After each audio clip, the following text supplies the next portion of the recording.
6:29 now. President Biden is not expected to attend the Prime Minister's flagship artificial intelligence conference this autumn in what's being branded an utter embarrassment for Mr Sunak. Yeah, I mean, other people are going. This is despite the Prime Minister hailing the so-called special relationship and making AI the centrepiece of his visit when he visited the White House in June. So is it all going to be a flop before it starts? Andrew Eborn is, well, technology lawyer doesn't quite do it. He knows his stuff when it comes to all of this. Futurist. Futurologists have technology everywhere. Futurist is always good. And you're right, every single day there's some great stories about AI, and you get that sort of negative spin, don't you?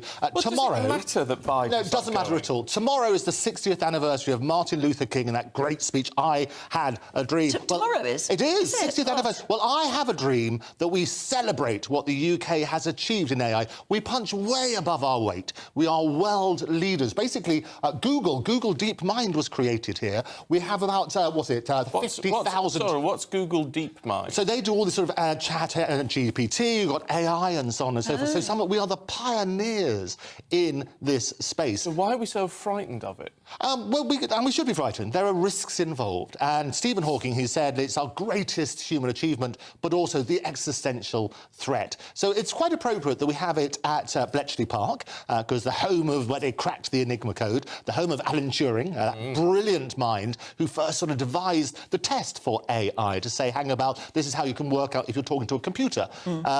Interestingly, you've now got CAPTCHA, as you know.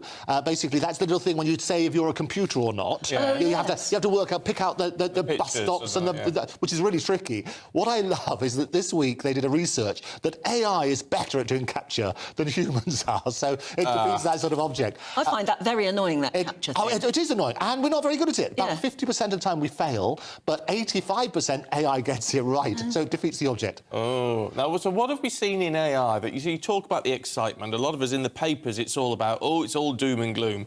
So what is it about AI which is worth pursuing, that which makes us excited? Let me give you, as I say, every single day is a great story. One particularly lovely story which we had this week is somebody called Anne, who's been paralysed for 18 years.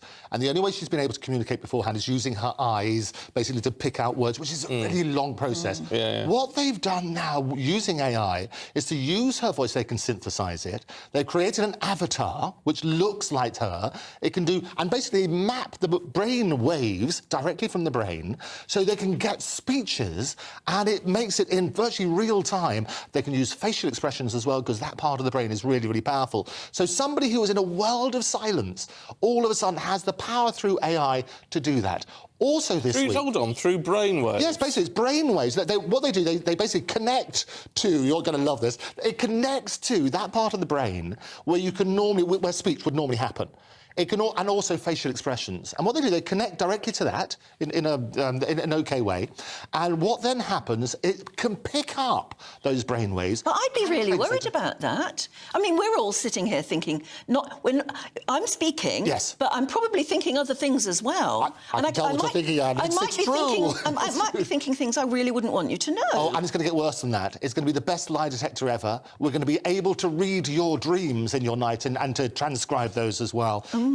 Great powers as well. And also this week, I'm going to talk about another advance about Parkinson's. My good friends at Moorfields have basically said they can predict maybe 7 years earlier the likelihood that you might get Parkinson's, because they can do monitoring of the eyes. I've had this test, very, very simple, not very obtrusive sort of test, and they can turn around and say, well, hang on, we can predict these neurological advances. So the longer you've got before anything starts, the more time they've got to... Prevention is better than cure. Yeah. And every single day there are great stories. That has to be true of dementia as well. It is true of dementia, and cancers and so on and so forth. We will, the greatest achievements that we can do, we're going to solve diseases, we're going to basically harness all these sort of tremendous opportunities. What we need to look at are the positive stories. People should be scared, and we should make sure that things like hallucinations, where it makes it up, basically, you get that sort of side. And we don't want it to be completely automated, because that could be dangerous. Yeah. But it's not the fear of the machines, it's the fear of what humans might do with those machines.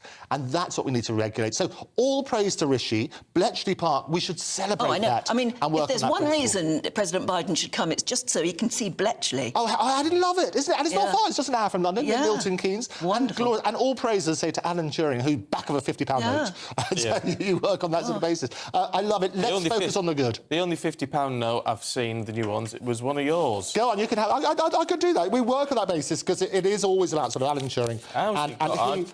No, we've got loads of these. That's what happens. You better... There you go. Alan Turing on the back of a £50 note. You can have that. We'll put it towards our lunch. We can celebrate in style. Where's camera wonderful. 2? That is brilliant. There you have a look at that. There's Alan Turing. And we should, whose differently wired brain, we should now celebrate, because he went through hell Yes, he whilst he was alive. He did, and I think the fact that we now recognise him on our major currency before that disappears altogether as well is tremendous. Yeah. And we should, when we remember November the 1st and November the 2nd, that's when we're going to have this AI summit, we want to make sure that we're front and centre of this. The UK should be championing this, not looking for negative stories. No. And I think that's the way to do it. And all praise to him. You're going to be backing our Don't Kill Cash campaign then, Andrew. But I absolutely... Just very, very, very briefly, have you ever written a nasty resignation letter? Well, I would get AI to do it, because I reckon it would come up with the best turn of phrase ever. And it wouldn't take 3 pages to do it either. No, it's a very fair point. Andrew, good to see you. Good to see you Thank you very both. much indeed. It's a very fair point. Well, Rishi Sunak won't be writing up. Oh, yeah. Printed this morning. Very pretty, and it's lovely. Isn't it pretty? It's the Queen on the other side as well. Yeah. Queen Elizabeth, that is. Ooh, very tempted not to let go of this ever. Coming up, we've got all the stories making the headlines in the papers. This is Breakfast.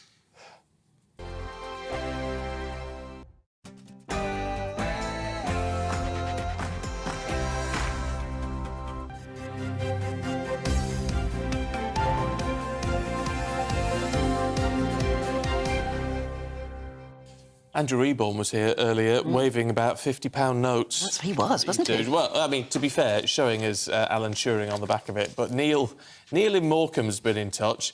Have we met Neil? I think we must have done. He said, typical Barrow lad, Stephen, not going to hand that £50 back willingly. I had to prise it from my hands. Yes, absolutely. Yes. Not many people carry £50 notes, do they?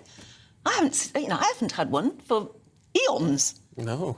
Yeah, I mean, it's nice to have a tenner in your wallet. Not that of course, we are very pro-cash on GB News, aren't we? But I was going to say, I don't usually use much cash anyway. But a £50 note... Yeah. I mean, some places won't take them because it requires a lot of change, usually, doesn't it? Well, yeah, but still. Diana says that. Reminds me of the first one I had in my wage packet in Bennett's Hill, Birmingham. I've loved them ever since. Oh, but yeah, what's I not like to them. love? Yeah. So many places refuse to take them in payment these days, which is a shame.